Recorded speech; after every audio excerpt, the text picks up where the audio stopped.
Boa tarde, alunos do quinto ano da Escola Estadual Presidente Café Filho.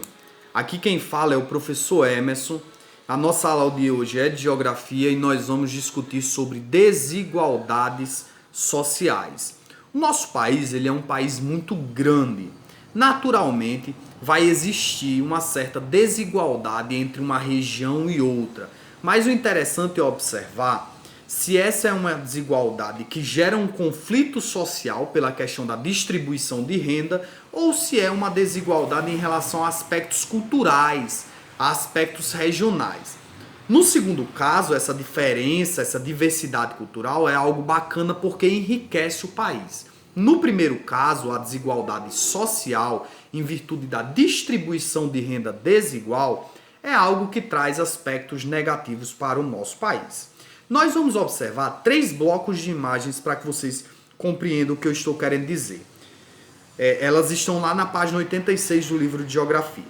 O primeiro bloco de imagens, você vai ver uma situação contrastante entre as moradias. Enquanto na primeira imagem você tem moradias de um condomínio de alto padrão, na segunda imagem você tem moradias de uma favela.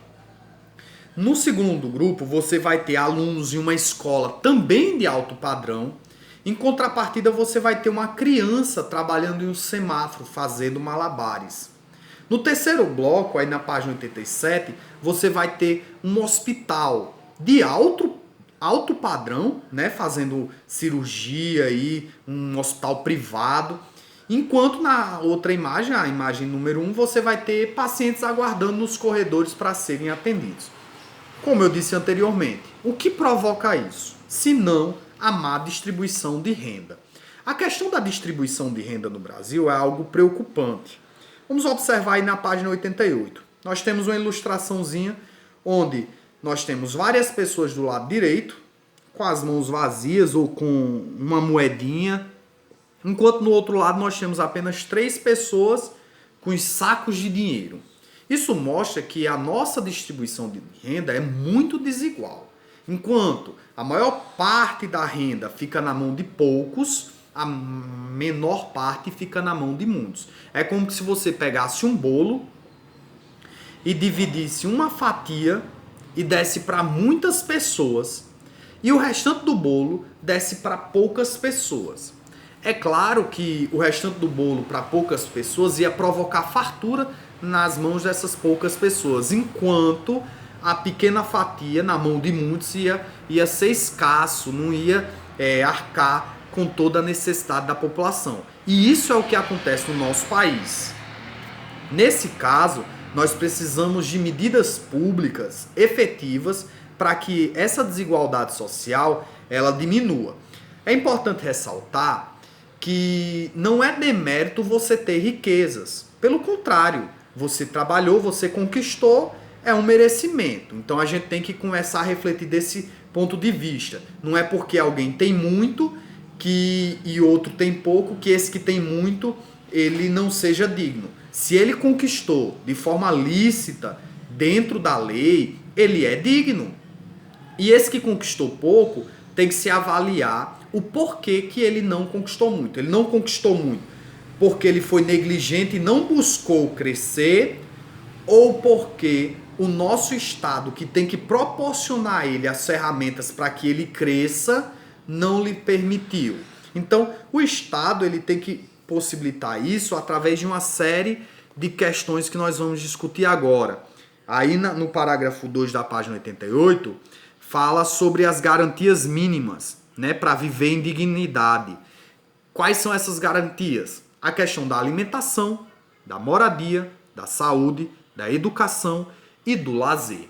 Sendo que a educação nesse contexto aqui é a ferramenta que vai proporcionar às pessoas a oportunidade de buscar o crescimento. Uma mente que foi aberta para o mundo, ela jamais vai se conformar com o mínimo, com o básico dos básicos. Ela sempre vai procurar conquistar mais. Então, a educação aqui nesse caso é a ferramenta para o crescimento. Uma questão interessante é observar que as pessoas que estão no grupo das que têm a distribuição de renda mais inferior acabam por inserir os seus filhos no trabalho infantil, que a gente inclusive discutiu lá na aula de história. Isso é algo prejudicial para o desenvolvimento da criança. Como é que ela vai ter uma educação de qualidade se ela não está tendo acesso à educação de qualidade? Você viu no bloco da imagem 2 que em um lado tinha crianças que estavam na escola e do outro lado tinha crianças que estavam trabalhando. É óbvio que essas crianças que estão trabalhando e não estão na escola não vão ter as mesmas oportunidades. Para isso, são criadas leis que defendem o direito da criança para que elas não trabalhem. E aí o Estado ele precisa disponibilizar mecanismos para que essa criança ela permaneça na escola, na idade escolar. E aí, outro dado importante é que as famílias elas tenham acesso ao trabalho. Aí entra uma discussão interessante entre os mais ricos e os mais pobres. Porque os mais ricos, eles fornecem o trabalho para os mais pobres. Desde que esse trabalho seja um trabalho digno e lhe ofereça as condições dentro das leis trabalhistas dignas, não há problema algum. E sempre vai existir as pessoas que ofertam o trabalho e as pessoas que necessitam do trabalho. Então, é importante que para a desigualdade social diminua, as pessoas elas trabalhem. No Brasil, principalmente no momento que nós estamos vivendo agora, de uma crise humanitária gigantesca em relação à pandemia, muitas pessoas perderam os seus empregos e elas estão, em sua grande maioria, sendo sustentadas por um auxílio temporário do governo. Isso não é solução. Embora seja algo que é um paliativo para tentar resolver o problema, mas isso não é solução, porque as pessoas elas precisam de trabalho. E aí é necessário que as empresas, de modo geral, tenham condições de ofertar esses trabalhos. Lembrando que os empregadores eles têm a intenção de ganhar dinheiro. Se eles estão ganhando dinheiro, eles têm a possibilidade de ofertar mais trabalho.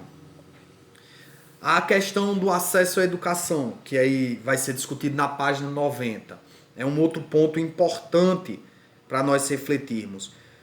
O número de pessoas analfabetas no Brasil ainda é relativamente alta. Se você observar no nosso gráficozinho da taxa de alfabetização de 2010, que é do último censo que nós temos, a legenda diz assim, taxa de alfabetização, pessoas com 15 anos ou mais. Então, observe que a região sul e sudeste é que tem a maior taxa de pessoas alfabetizadas com 15 anos de idade. Enquanto a região nordeste, que é a nossa região, principalmente aí Maranhão, Piauí, Alagoas e Paraíba, tem as menores taxas, mais baixas, com crianças de 15 anos ainda analfabetas. E como é que nós sabemos que uma pessoa ela é analfabeta? Simples. É uma pessoa que não consegue pegar um bilhete, que é a estrutura textual mais simples, ler e entender. Uma pessoa que sabe ler uma palavra não é alfabetizada, mas uma pessoa que consegue ler e entender pelo menos um bilhete, aí sim ela é alfabetizada. Mas aí entra um outro ponto, o nível, de conhecimento que ela adquiriu na vida escolar dela para que ela possa alcançar algo a mais.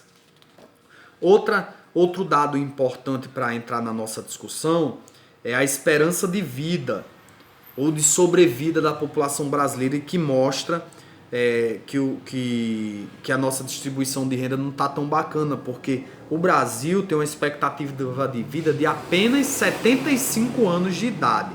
E isso é ocasionado pela má saúde das pessoas, pelo trabalho pesado ao longo de muitos e muitos anos, que acaba fazendo com que as pessoas elas não consigam viver tanto. E aí entra, mais uma vez, o acesso à saúde de qualidade e o acesso ao trabalho também de qualidade. Por último, aí na página 92, nós precisamos lutar por esses avanços, como maiores rendas, melhor acesso à educação, melhor acesso à esperança de vida, acesso não, né? A ter uma esperança de vida maior. E isso só vai ser possível com a luta de todos e cada um fazendo o seu papel. Também não adianta ficar chorando e falando que o governo não faz nada se você, que é o maior interessado pela sua vida, não fizer nada.